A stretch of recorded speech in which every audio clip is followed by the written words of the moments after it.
This is your receiver? Yeah. Is it on?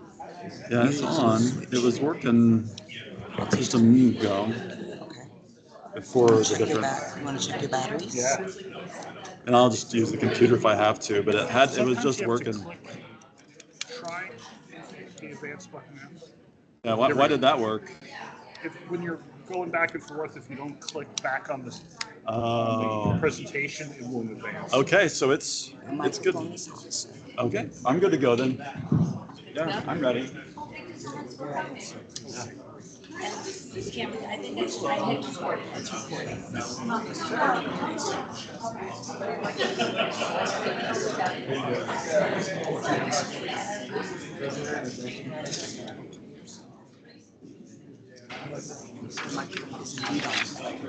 If it doesn't work for you, by all means.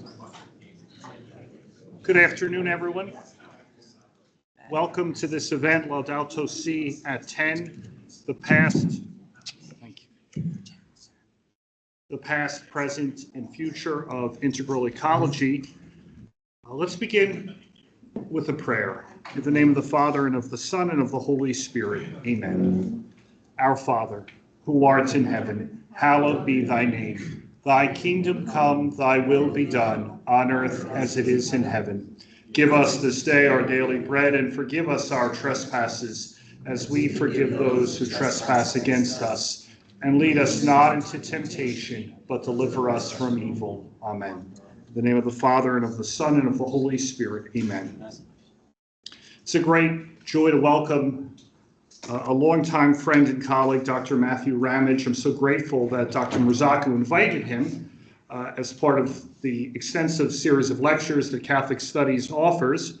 And we're also very pleased to co-sponsor this through the Stanley Yaki Academy, a new interdisciplinary collaboration at Seton Hall sponsored by the Office of the Provost, which seeks to continue the legacy of our late Father Stanley Yaki, Distinguished Professor of Physics, who dedicated his life to promoting the beneficial interaction of Catholic theology with the sciences. And Dr. Ramage is such a great person to speak in this interdisciplinary space, especially in the area of the theology of creation. A little bit about Dr. Ramage. He earned his undergraduate degree at the University of Illinois in Urbana-Champaign in religious studies. He also earned a bachelor's degree in philosophy from the Pontifical Lateran University in Rome. He went on to get an MA in theology from the Franciscan University of Steubenville and a PhD in systematic theology from Ave Maria University. Dr. Ramage is professor of theology at Benedictine College in Kansas and co-director of their Laudato Si Center. His research and writing focuses on the thought of Pope Benedict, as well as biblical interpretation, faith and reason, and stewardship of creation.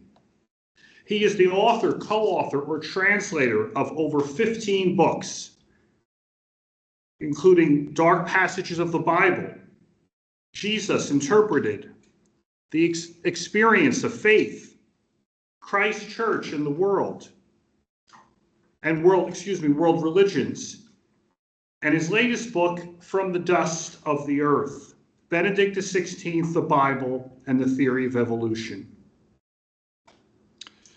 Dr. Ramage is a family man. He's married and has been blessed with 7 children. He enjoys tending his orchard and educational trips with his family, and he knows a little something about barbecuing as well. We're really blessed to have him speak on this important topic, something we're all concerned about, our biblical responsibility of stewardship of God's creation. Thank you, Dr. Ramage, for joining us. Appreciate it. Thanks so much, Father Joe. And if I'm okay here, I'll lower this just a little bit. You have here a background picture of an aurora, which I'm not sure is real or not, but I will have a couple I'll tell you that are real because I took them myself the other day. Pope Leo has picked up the torch of Laudato Si, which for those of you who aren't familiar, is the first papal encyclical letter on the environment written 10 years ago by Pope Francis. Well, a lot of people associate with Catholicism the environment, and a lot of times people think that's just Pope Francis. I just finished another book showing that actually it goes way back before Pope Francis. It actually goes back to the Bible. Catholicism is an ecology religion. It cares about creation. Well, Pope Leo has recently said, we can't love God whom we've not seen while despising the creatures we do see. And he's riffing on the first letter of St. John in the Bible. You can't love God whom you don't see if you don't love your neighbor who you do see. But there's an important thing here. It's easy for Catholics to think that creation doesn't really have relevance for our faith life. It tends to be thought that, well, what we do in church matters when we're praying, that's the area of grace. But it turns out, well, that's true. And the seven sacraments are utterly unique. He's present to us in so many other ways. So one of my favorite authors on this, he is Christopher Thompson. And look how he puts it. He makes the claim that in order to renew our culture and proclaim the gospel, it's essential that we open up this other book God wrote, the book of creation. So if you ask most Catholics, and maybe including yourselves, guys, you think, well, what's God's book? Well, obviously, if you're Muslim, you'll say the Quran. If you're a Christian, you'll say the Bible. If you're Jewish, you'll say the Tanakh, and so on and so forth. But the ancient church fathers said that God's first book was the created world. More on that in just a little bit. We don't want to keep creation at arm's length.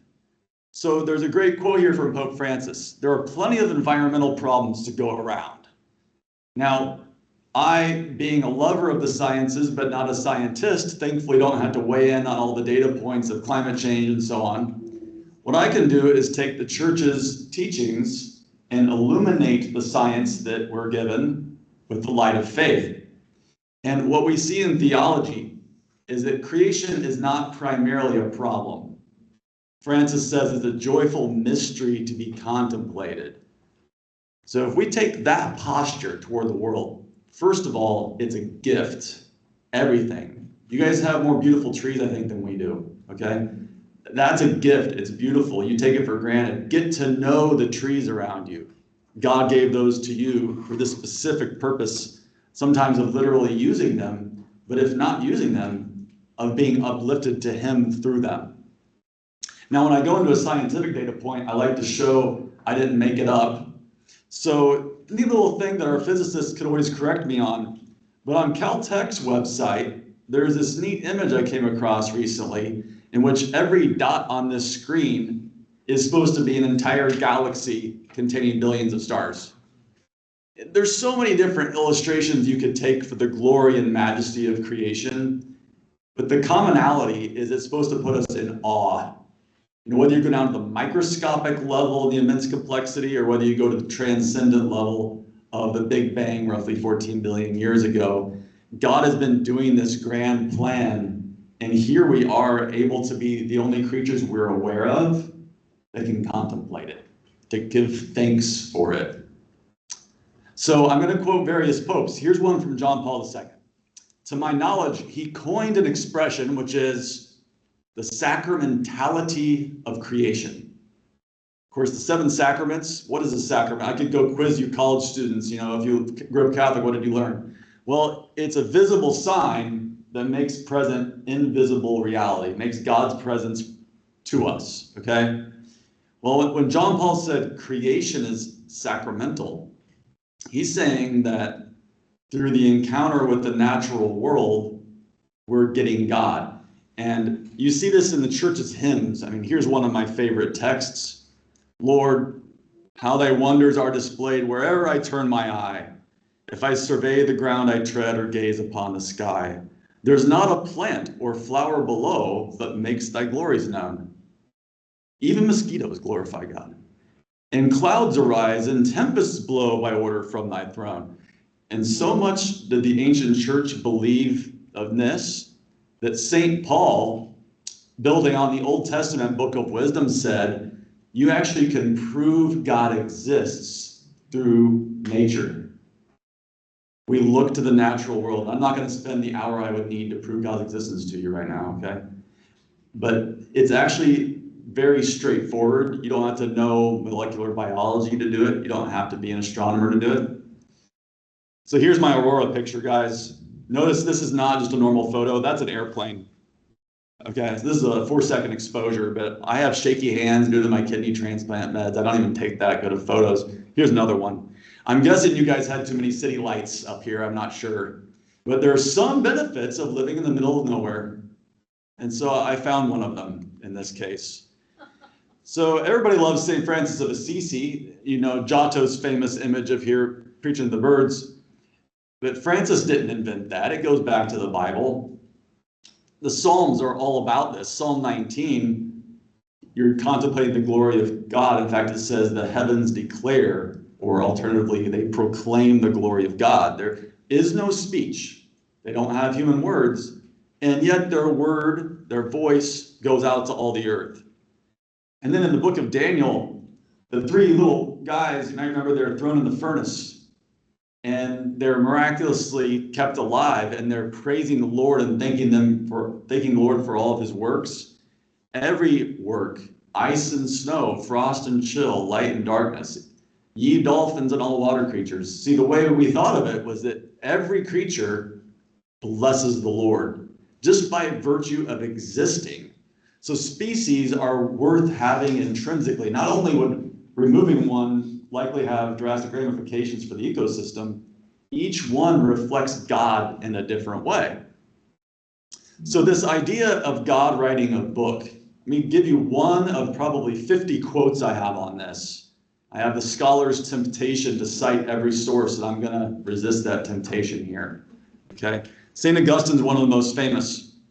In the 4th century, he says, "Some will read a book to find God. Well, as a matter of fact, there's a great big book, the book of created nature. Look carefully, top and bottom. Observe it. Read it. God did not make letters of ink for you to recognize him in. He set before your eyes all these things he has made.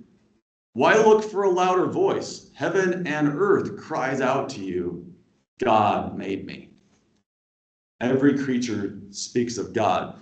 So in the medieval era, there's a guy named Hugh of St. Victor, and I'm going to basically be stealing from him here. These are reading tips for the book of creation. Now think about, as students, you guys, what do you do to read well for class? Obviously, reading the whole sentence helps. Being able to pay attention rather than just glaze over the page, you know, that feeling helps. Think about a language you don't know. Like I think the manuscript I found here, I had to get close to what I chose. I think that's a Greek manuscript. I can read Greek. I can read Hebrew. Most of you probably can't. Maybe some of you know Chinese or Korean, or a language that I don't know at all. You see, when I look at anything from the Far East, all I see are symbols. When you look at Greek, it might be, as Shakespeare would say, Greek to you. But to me, it's Greek in the sense that I understand it. Well, here's your tip. We need to have literacy in the book of creation to see letters, not just characters. And when we do that, we see each creature is a word, a logos that has existed in the one logos eternally. Creation has a history. It has chapters. It has a built-in grammar. And this is an aspect I won't talk about a lot today, but the grammar of creation is especially important from the moral realm. That just as creatures have a nature, man has a nature. And when you go to look at creatures, sometimes the message is really simple. Like this is just a funny one from the book of Proverbs. There's a lazy guy, and he says, "Go to the ant, O sluggard." Observe the ant. You can even learn something from them. They don't have a leader, and yet they do the right thing. When will you arise from sleep? So if an ant can get up for 8 o'clock class, you can do it too, right?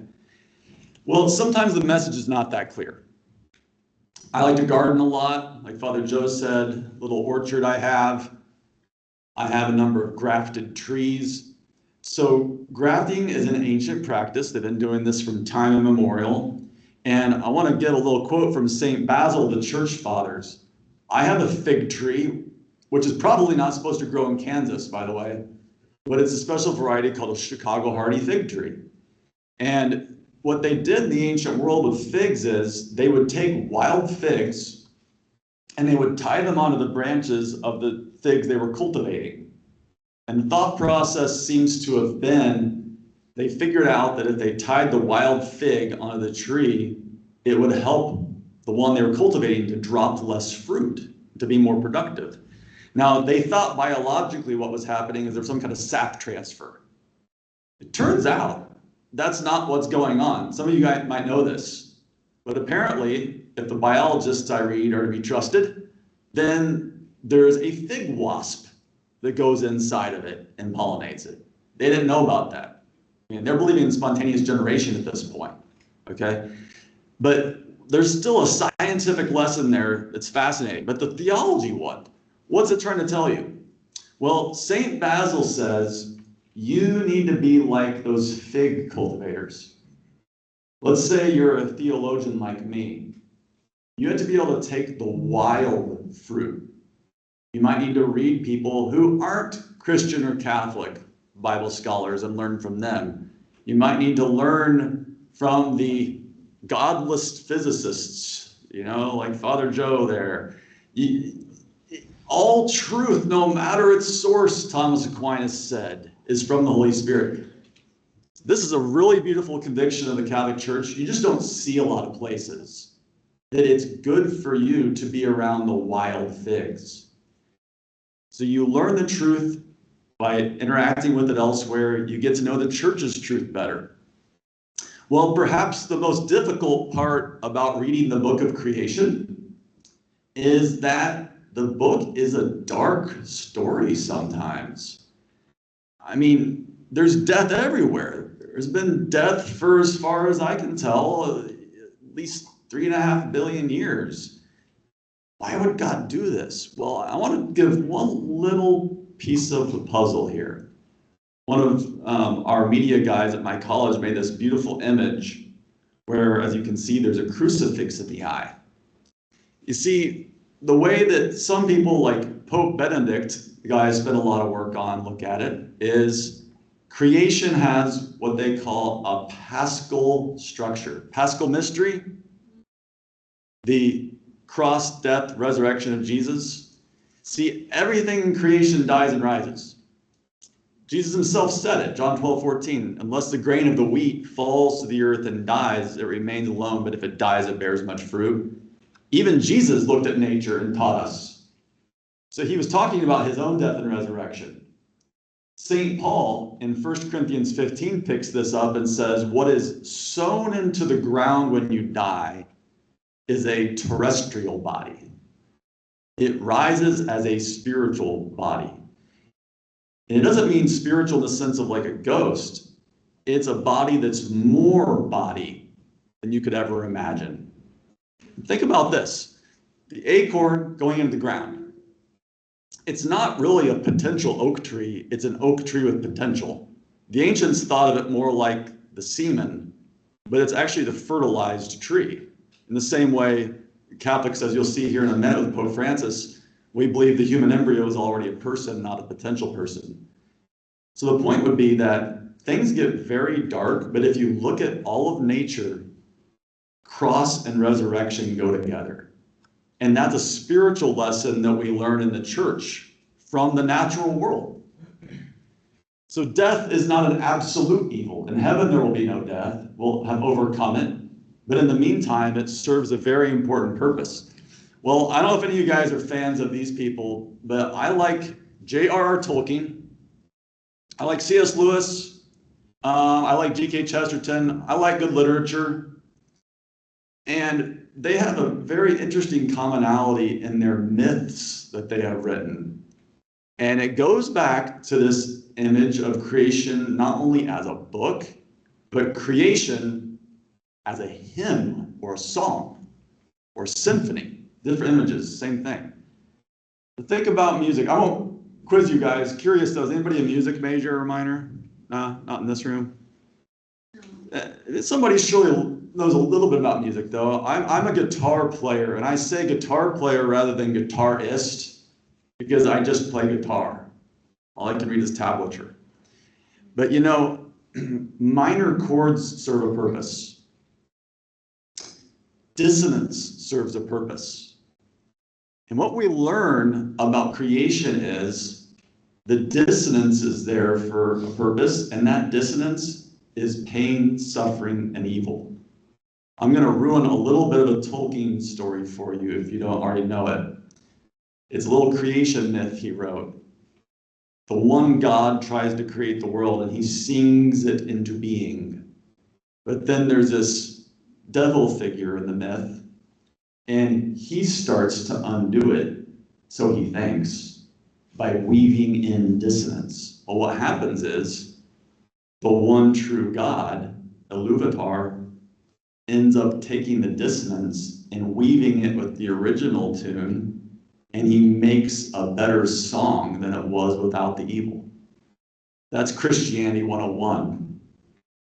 The Easter Vigil, oh happy fault, it says, of Adam's sin, because he brought even more good out of it. So if you have that hermeneutic, that interpretation in place, you start to think about things that happen in your life that don't go well. I lost this eye. I don't see out of my left eye. I used to see out of it. So we call that a natural evil. Well, you could sit there and complain about it, or you could figure out how to find God in it. Or it could be something as simple as you got stung by a mosquito or you got a virus. So I want to give you the tip from St. Augustine. He says, human sin didn't mar the beauty of creation, it damaged our relationship with it. Sin causes us to be repulsed by creatures in the same way that sickness causes the healthy man to be disgusted with good bread, and people with sore eyes to find the light painful. If you think about that, the fault is not the light, not the bread. And my daughter in junior high just learned to make sourdough last week. I'm a happy man now. On-demand sourdough. But it's not the bread's fault. So the bread, that's God's creatures. Our job is, as Saint Benedict would say, to attune ourselves to God's creation. The fault is in us. And then you got some people who aren't Christian exactly, but I love this one from Emerson. What is a weed? I pull a lot of them out, and then the ones I don't take over my pumpkin patch. I had 0 pumpkins this year. Well, he says it's a plant whose virtues have not yet been discovered. I'm not quite as optimistic as he. You might say I'm not much of a romanticist as he is, but there is a point to it. Everyone has a purpose, and so you shouldn't just go willy-nilly eradicating species before you ask what they're there for. So I want to make a little transition point. We've talked about creation revealing God. So the second movement of this talk is when you get down to the everyday, how does God work in concert with creatures? Because we believe God created the whole universe, but we don't think he just wound it up and let it go. He's actually intimately involved in the universe. So one of the things that a lot of times causes people consternation, and by all accounts is one of the top reasons people cease being Christian, is they think it's a matter of science versus faith. And this is not just floating you guys boat and praising you, but you guys are really blessed here to have people. A lot of places you go, there's nobody in the faculty who could speak to faith and science with you. And so what you learn is when you talk to somebody who works in this, we think that God works through creatures, not versus creatures. And so I'll give you a quote from Pope Benedict. The marvel is that God works precisely through nature and not usually next to it. A little asterisk there. A miracle, by definition, is when God, the primary cause of all things, works directly without a creature, the instrument. It does happen. But I like to think about the example of conception. God infuses the immortal soul, we say, rightly so. But there's not a gap in the biology where cells are dividing and then he plops down a soul because there's a gap in there. Think about this. Father Joe said, yeah, we have several kids. We actually had an 8th kid last month. But we have these kids and we helped arguably make them. Jen likes to comment on the material level, this baby is what I ate. Right? And all I did was give some DNA, basically, okay? But we call it procreation. We participate in God's creation. Anytime a parent has that joy, it's really unbelievable if you think about it. We outdo ourselves. We can't create the immortal soul, but God bestows this dignity through the parents. Think about this now. Bottom quote from Aquinas. It's one thing to be good. It's a greater thing to bestow goodness on others. I like to fish. I do more fishing than catching traditionally. But I'll tell you one thing if you want to get frustrated in life that you do. You go bring little kids fishing. Because you spend a lot of time untying line. Well, it can be frustrating, but let me tell you guys, if you ever become parents, it's one of the most joyous things out there. Once they finally can catch fish. Because first of all, and this is more important traditionally, they're useful to you now. Yes. You know, that might be a matter of survival in many parts of the world still today. But it's one thing if I give a kid a fish, and this is going to be a cheesy sounding proverb, but it really is something entirely different. If you teach a person to fish, you feed them for a lifetime. But there's a joy to it, the joy of having a kid be able to reel in a little bluegill. So God allows us to do this. He can catch fish and just give them to you like he did with Peter, right? Here's my daughter in front of some dinosaur footprints in Utah. Think about this. We didn't have to help the dinosaurs, but we're pretty glad they died, right? The birds still exist, so we have those descendants. But all this history of God working through creatures, here we are able to contemplate it. Now, one of the things the church talks about when she gets into ecology is, as you contemplate this relationship, Francis used to always say, everything is interconnected. So I chose a spider's web as the analogy. He liked to quote St. Francis, everything is related. We human beings are united as brothers and sisters. We're on this pilgrimage with brother sun, sister moon, brother river, mother earth. You don't have to be a Gaia worshiper. In fact, Francis says, do not divinize the earth. So I think a lot of Catholics, they actually get really kind of woozy about using this language, but it's traditional language. So one of the things that people don't know about, they know about that language, is something I've been working on the past 4 or 5 years. So I noticed something that Pope Benedict said, and Francis kept quoting it, and it was this: God has made a covenant with the environment, which should mirror the covenant with us and his creative love.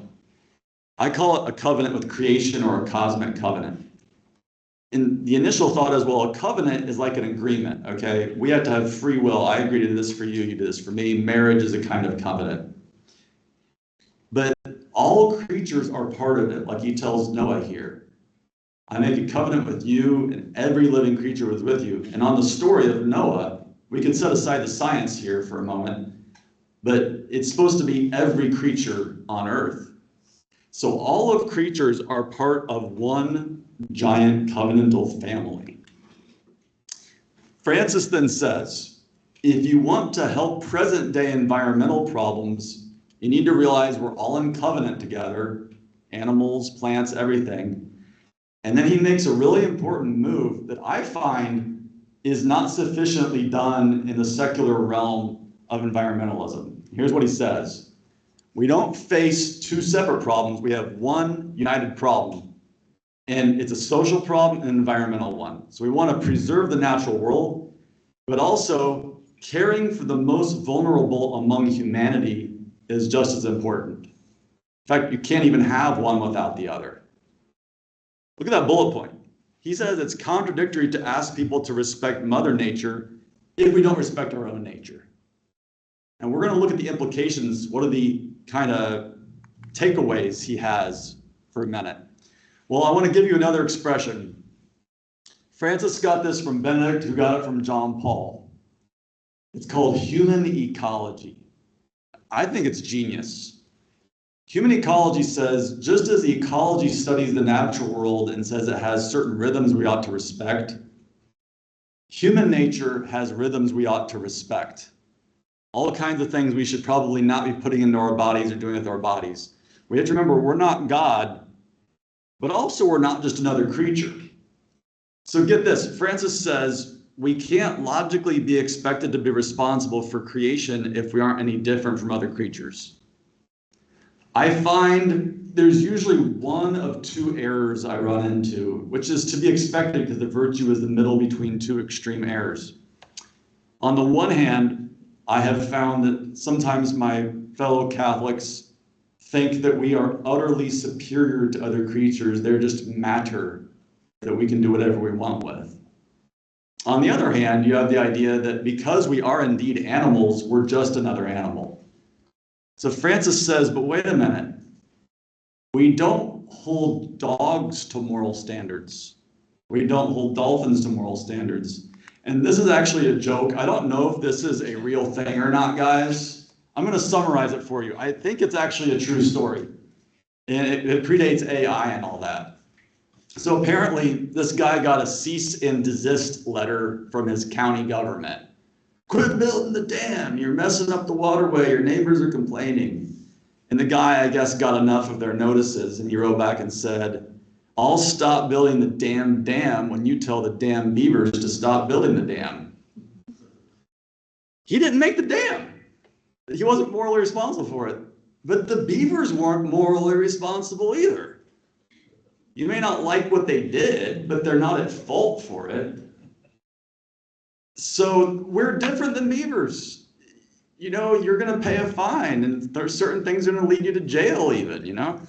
So man has a nature that must be respected, says Pope Francis in Laudato Si. And that's what the LS stands for, and that number is the Vatican section number for it. So look at these things he mentions. If man is part of nature and we should be respected, human trafficking, organized crime, drug trade, all these things. Interestingly, he throws fur of the endangered species in there, right? So like, there's these things that all go together. And you could sit there and try to categorize which one's objectively more important and all that. But look at his diagnosis. The bottom bullet, bold. The same use and throwaway logic generates so much waste because it's a disordered desire to consume. So we throw away needless food. We throw away humans. It's dark. Look at this. This is where Francis makes everybody angry.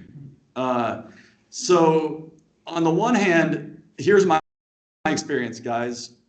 Those of us who like big families and we follow the church and we think that every child has a right to life from the time in the womb. He says, but a lot of people don't apply the principles to human life like that. So you'll see a situation which he calls out that someone will be against animal experimentation, but they will not apply that principle to the unborn human child.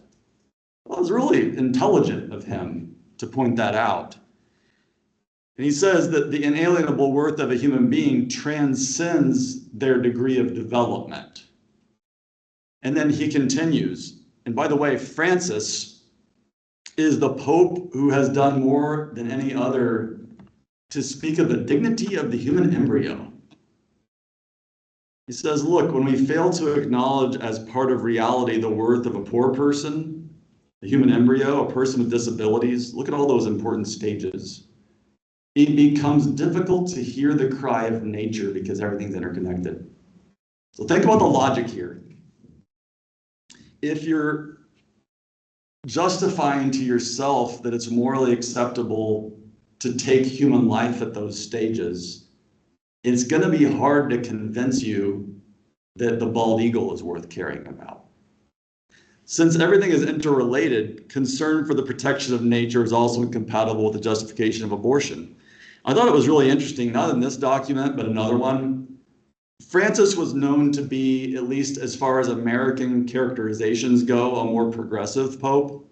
And at one point he said, my fellow progressives, basically, it's not progressive to allow the death of babies. So I thought that was a really interesting angle. And you see how this is very, very charged material. It's very hard in America these days to have a conversation about these things. So this goes to show you the church, we say in theology, is trans-political, beyond political, not bound to any human, the church is not American. I think we Americans sometimes think like we're the most important ones. And then you realize, no. So let's look at how this applies. Every virtue, as I said, is the mean between two extremes. The traditional virtue we assign to care for creation is stewardship. You may have heard of stewardship in church as giving money on one Sunday a year. That's part of it too. But look at what Francis has done. He says, on the one hand, too little, we call the defect, is when you exploit the earth. I've met plenty of my fellow believers who do this. And then the other side, he calls it the divinization of the earth, to make environmentalism its own religion. Whereas the biblical command, Father Joe mentioned, to till and keep the earth, that's what it's all about. And I'll tell you something I'll come back to in a few minutes. Till and keep the earth in Genesis, those are priestly words. It's sacrificial language. More on that again in a minute. So I want you guys to know about something that there must not be more than 1,000 people in the world who know this, so you're counted among them now. For whatever reason, the Catholic media did not care about or did not want to promote this, but Pope Francis did something awesome. He talked about the ecological virtues. So we have the cardinal virtues, justice, prudence, temperance, fortitude. We have the theological virtues, faith, hope, charity. The ecological virtues are really a subset of those. But he gave very concrete examples, and people at the time, my own friends, made fun of him for it. Let me give you an example. I'm not saying I like this, but I know it's something I should do. Here's your example. So I don't know about you guys, we've been having some 20-degree nights. Well, what do? You crank up the thermostat, and Francis said, try to do little things with great love, like Saint Therese would say. So why don't you guys turn down the thermostat a degree or two? Are you going to save the planet by doing that? No, you might save $5 or $10 on your utility bill, but it's not the real reason you do it. The point of Catholic spirituality is the actions you do conform you in your whole being to Jesus, where every little thing makes a difference. So Francis calls this an ecological spirituality. Benedict didn't like that phrase. He called it spiritual ecology, which whatever one you want to call it, the point is the same. Even picking up a piece of trash off the ground, you're not going to change the world, except you kind of do.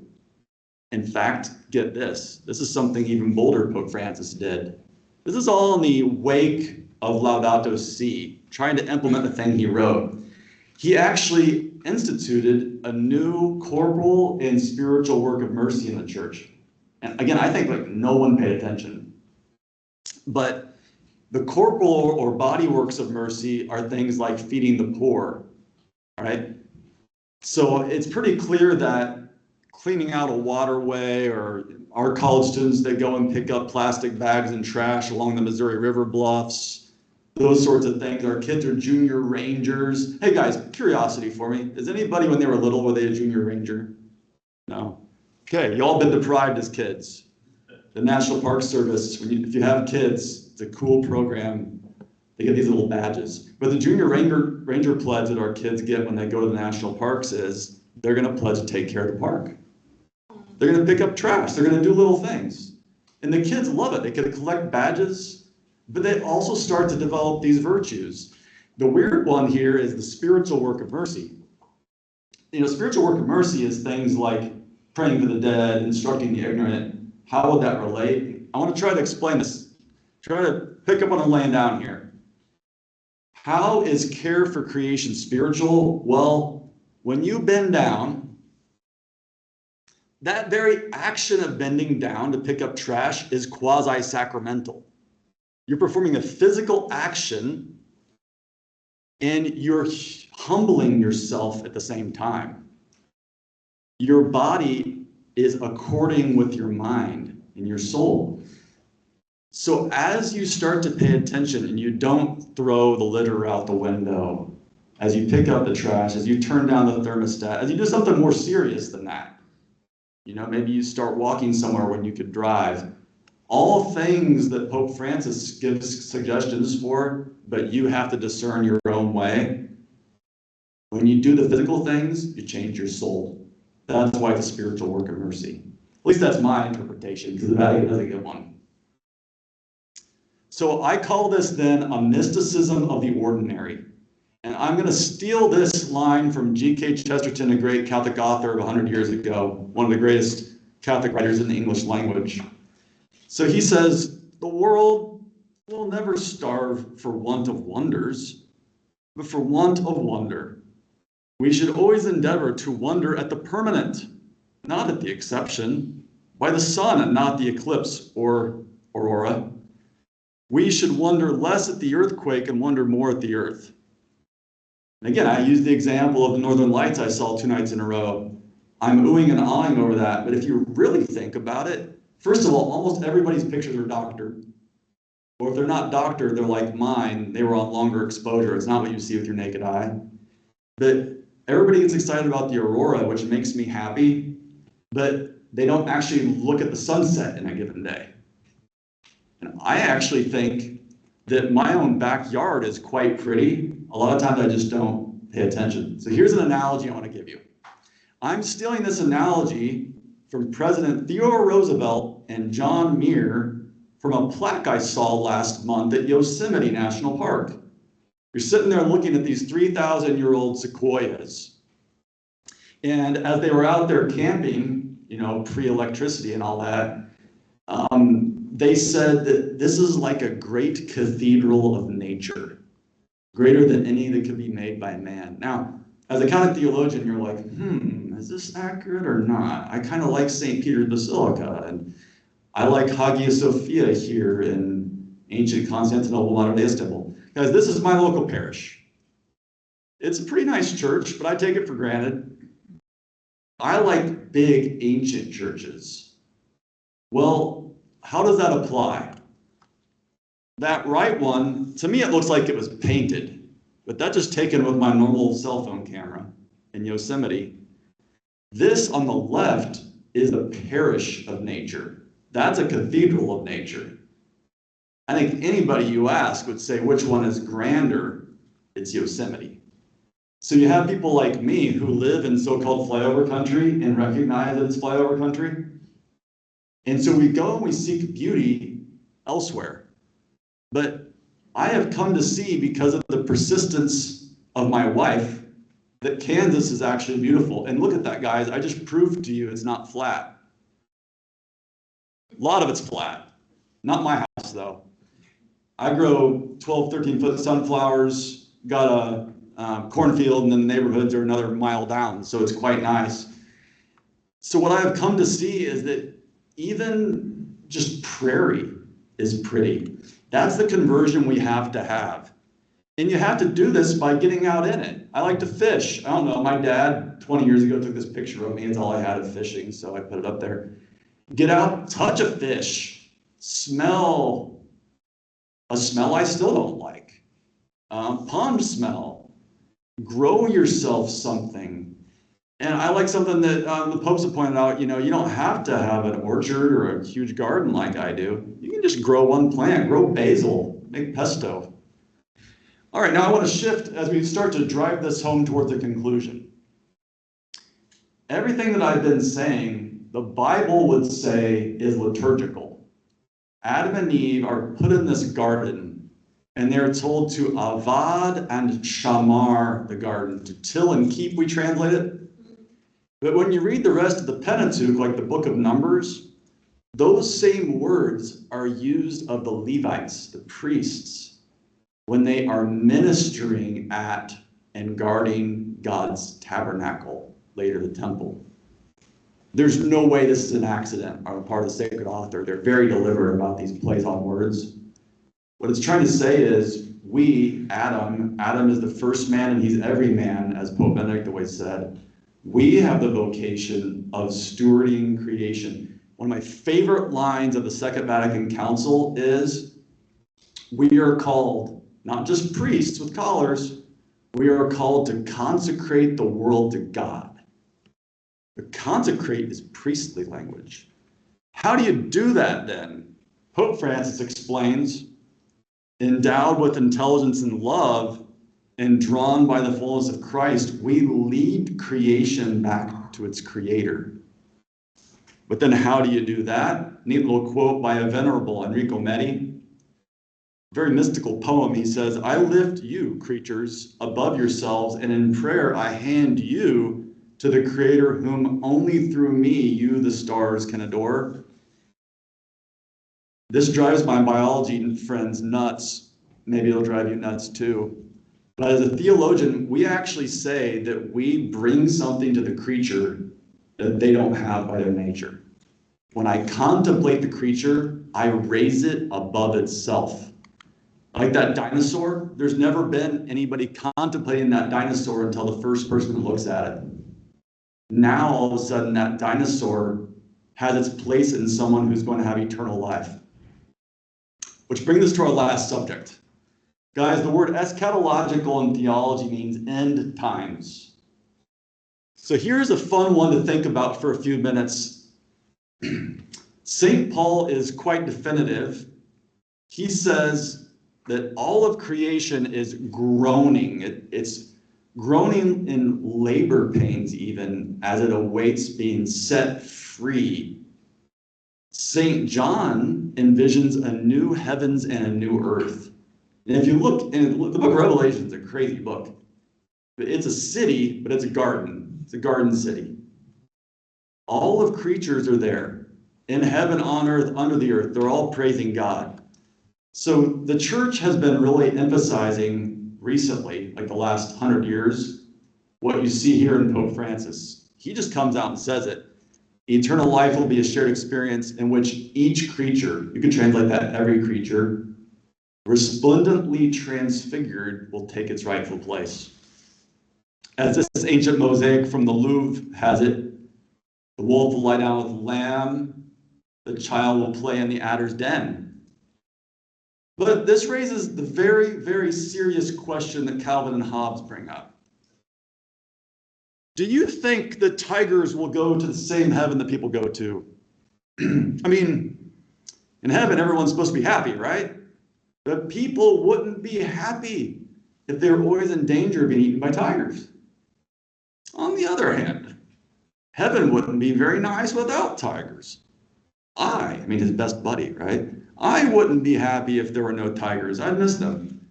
Maybe tigers just don't eat people in heaven. And then Hobbes says, well, then I wouldn't be happy, you know? And this is the conundrum you're left with in theology, guys. We don't aim to resolve every problem. We may think we do, but we don't. Sometimes you don't know. We know that all of creation will be renewed in heaven. We don't know how it's going to work. So to conclude, when you want to know what you're supposed to do in life, like go on a journey, you want to begin with the end in mind. You don't just start randomly driving. That's the way moral life works. You want to get a major, figure out what you're going to do. Your classes you take are dictated by the major. So if you want to figure out how you're supposed to live with God's other creatures, beginning with the end in mind means creation is not like a bus about to fly off a cliff where you wouldn't change the oil. No, we should take care of it because Pope Francis says it accompanies us on our pilgrimage of earth, and it will be with us in heaven. And I'll leave you guys with that thought. I thank you for your attention, and I'll take any Q&A if we have time for it. Thank you.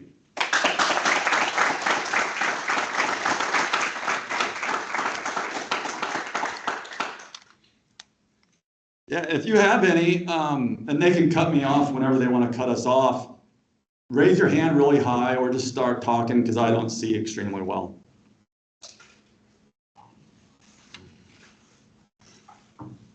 Yes.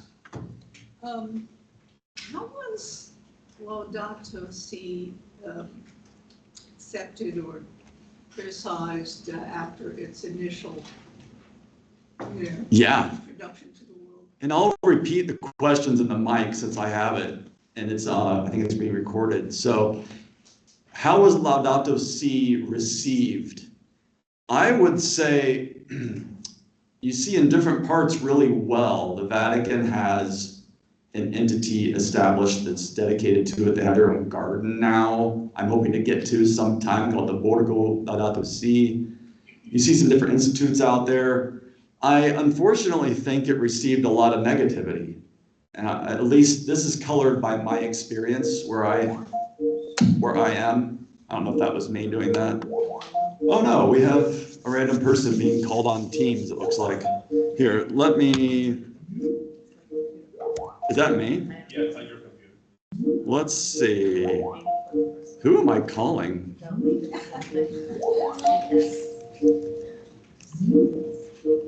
Where do I click, guys, to? Just close the lid. I'm afraid to hit leave. Yeah, I better not hit leave. There's got to be a call button here. Oh, we're calling the chances. Would be. In my phone.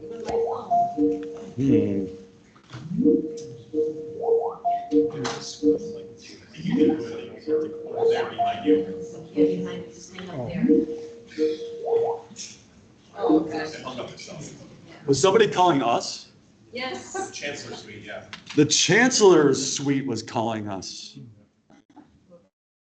Stop. Are we okay now? Yeah, it stopped projecting, but we're probably okay. The Chancellor got word of what we were doing. I don't know if that's a good or bad thing. But okay, so I think it received a lot of negativity though. And I have a little opinion on this, and I'll call it opinion because it's all it is my opinion based on experience. I think it's because a lot of people associate the environment with US politics. And some people think it's for them, some people think it's dumb. It's not. That's my experience anyway. Again, friends, I have good friends. They just wrote it off. And the other thing that's a little less negatively motivated, but also misguided, is people will say, but we really need to spend all our time on traditional pro-life activities. The thing is, Francis said, yes, yes, yes. He's arguably one of the most pro-life popes ever, but he said it's not like we only have this much time. We can do multiple things. So that's my answer to that question is we need to do more work. That's why I'm doing this stuff. It's such a beautiful vision. Yeah, so it's, as he says, it's the gospel of creation. It's good news. Thank you for the question. Yes, Ines. Yes, I was just wondering, Pope Leo XIV, Mm-hmm. he's made several statements on Laudato Si, Yeah. and also has taken some initiatives, in this direction. Where do you see him building on Pope Francis and building? Yes, because he said that this is the baseline, the Mm-hmm. But where do you see Pope Leo XIV going? Yeah, where I see Pope Leo going, I think he's right in the trajectory of Francis. I think he, on this subject at least, is kind of Francis 2.0.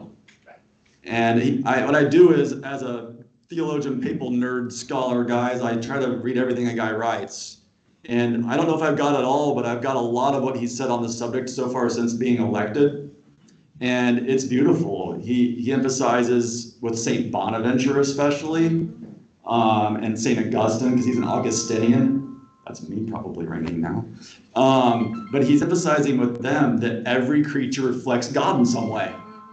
And so that's big number one. And then as far as initiatives go that the question was about, guys, you may or may not encounter this, but Pope Leo approved what's called a new liturgical formulary. And that is, it's a mass for the blank. Like you'll have a mass for immigrants or a mass for soldiers or different things. And it's called the Mass for the Care of Creation. I'm really excited about that. There are people who wish you'd gone farther and like written Eucharistic prayer and all that, but I think it's a step in the right direction. They have that Borgo Laudato Si, which I don't know what all they do in Rome, but I think it's an experimental garden too and things. Because it needs to not just be words, it needs to be deeds, it needs to be prayer. I think we're on the right track. Yes. in Laudato Si and the concept of sustainability.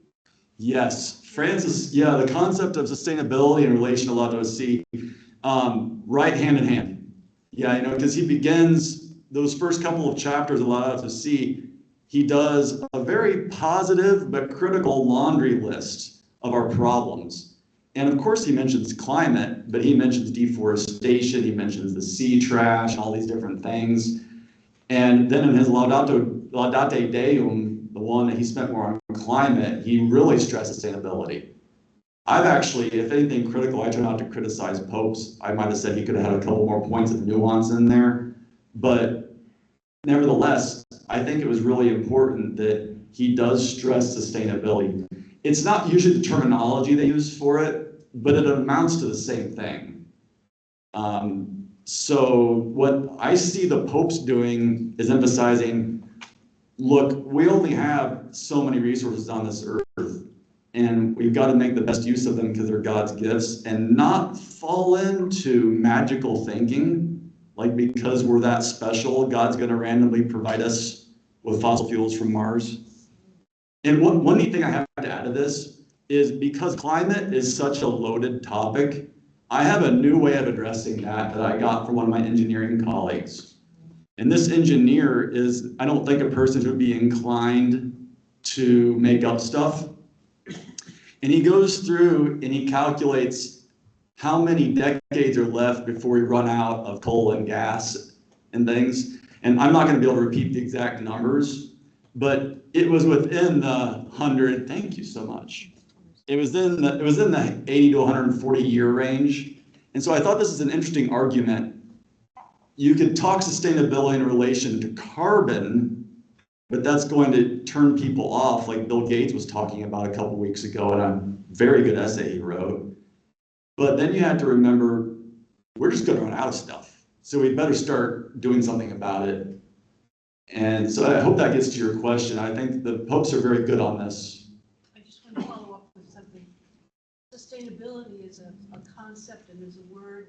I can see the link very clearly, but in terms of evangelization, in terms of the Vatican, reaching out to people, you're absolutely right in terms of establishing the environment as a religion for a lot of people. Mm-hmm. Yep. And what you want to do is you want to meet them where they are. Yes. Yes. So the idea of putting more emphasis on sustainability with this as a foundation, Laudato Si, and just reaching out more to those various different groups of people who are so immersed in the religion of the environment, for instance, or climate change or whatever. Yeah. That's dying, I think, its own death. Climate change right now, substitute it with, the faith. It's a perfect moment for evangelization. Now, you guys in college, you're gonna be like, well, maybe I don't want to be evangelized, or maybe I already, people have different views on it. But here's the thing. If you start going in guns blazing with talking about abortion and euthanasia, I literally have done the following. I turned an entire group of college students off my first year of doing campus ministry. But climate is an issue. Even if they have divisions on that, nobody wants their water polluted. And so I have found in my college students, they are attracted to that. It really is a unifier.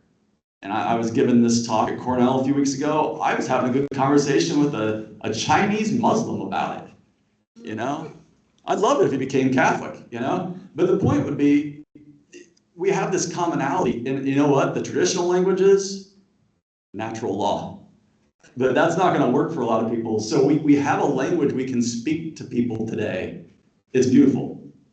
So you think that this is interreligious dialogue and also humanism, right? Yes. Yeah, and like Francis even has an interreligious section in Laudato Si. Right. So it's huge for that. They had a thing in Rome with Pope Leo a few weeks ago that was interreligious in nature. And yeah, it's a unifier. There's so many things people feel like they can't find common ground on, but it's like sports teams. You could be of completely opposite political persuasions. You can root for your team. We ought to be able to do the same thing with the environment. Yes. You talk with really very much. Thank you. My question is about the word dominion. Yes, There's a book called dominion. Dominion. I Mhm. can't remember the author. Yeah. It escapes me. But it's like, could you kind of, to me, what you were saying, alluded to it, like. I will. Distinction. Yeah, We're not supposed to just dominate nature. yeah, But we're also just not like part of nature in the sense that we sort of go with the flow like everything else. We have a responsibility to take care of nature. yes. So I'm wondering if you could just. I love the question about dominion in the Bible because Lynn White wrote the famous essay, which is actually a very interesting essay, basically blaming Christianity for the environmental woes. And I think he's partly right because I've met plenty of Christians who think because we're in charge, we do whatever we want. But what's interesting that I've been working on, and I'm not anything creative on this, I'm just reading the Bible in the Hebrew and Greek like people have been doing. But so the verbs avad and shamar are priestly language, and the priest is supposed to care for the tabernacle, right? Not trash the tabernacle. And then interestingly, the word for subdue and dominion, kabash and radah, those can be interpreted as lord it over. In fact, they're used in the conquest of the Israelites when they kill the enemies. So here's, for me as a Catholic, kind of cool because Bible alone, you don't get the answer. On Bible alone, you could justify trash the planet or love the planet. So what you do as a Catholic theologian is you look at it in light of the whole sacred tradition. How was this received by the earliest church fathers? How do the popes receive it? And everybody interprets it in the way of care for creation. And so as a priest isn't really meant to be above the people, but meant to be taken from the people to lead the people. That's our covenantal relationship. And it needs to be brought forth more. But yet, in the short of it is that dominion can be misinterpreted, which is why you need the whole tradition of the church. But now I like to compare it to a business, even though it's not the Bible language. Who is going to treat the business better? And actually, this is Bible. The hired hand or the son? You know, if the son's going to inherit the business, he's going to treat it better. So it is the son's business. He owns the business, if you will. And yet he treats it better than the person who's just a servant. Yeah, thanks. Any other questions, students? There are a lot of initiatives, right, here at Citizen Hall about the environment. No? Anyone involved? Contemplating about one or no? No? They're still thinking and learning, actually. Yes, and learning. Yeah. That's important. That's good. Yeah. You can keep thinking on it, freshman. You'll get good stuff. Thank you so much. Thank you. Thank you for your time, guys. Appreciate it. Thank you, Matthew. Thank you. It's a good time. You also, talk to that, to everybody. I know, right? We get paid to teach. I just want you to know that about 10 years ago, I was creating a whole thing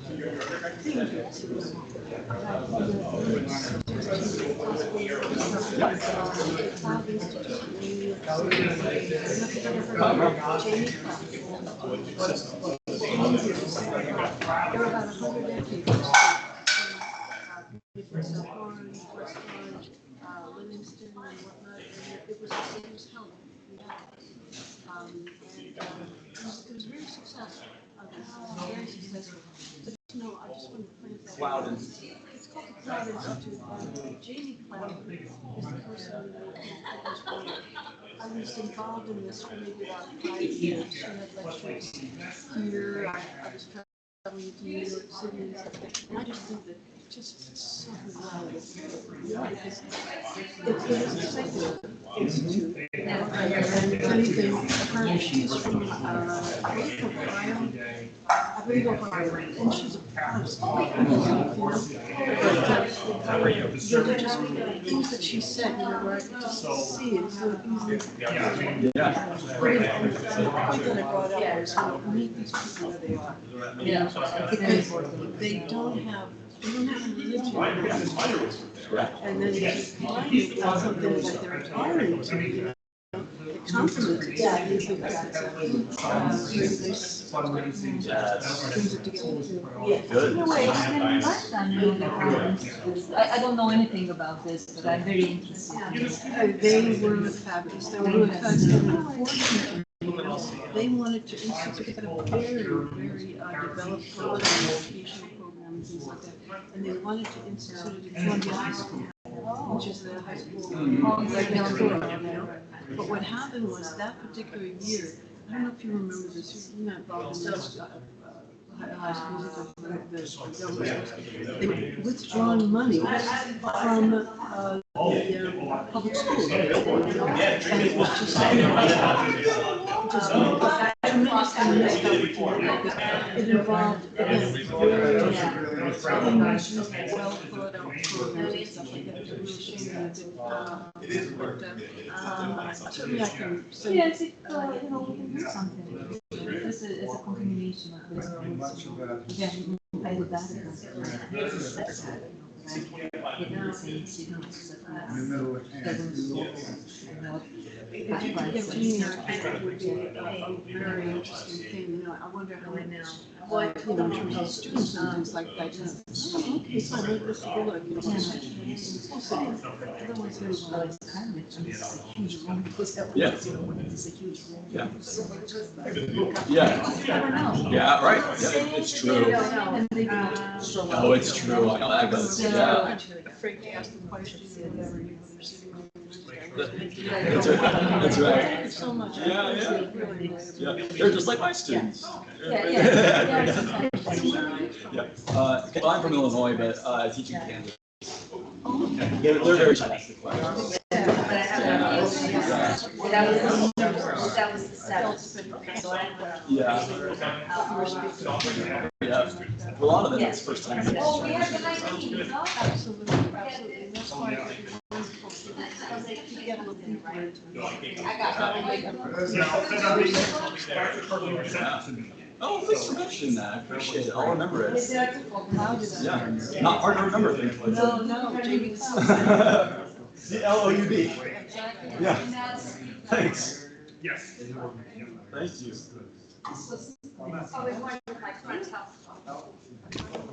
Better, maybe I should stop that share.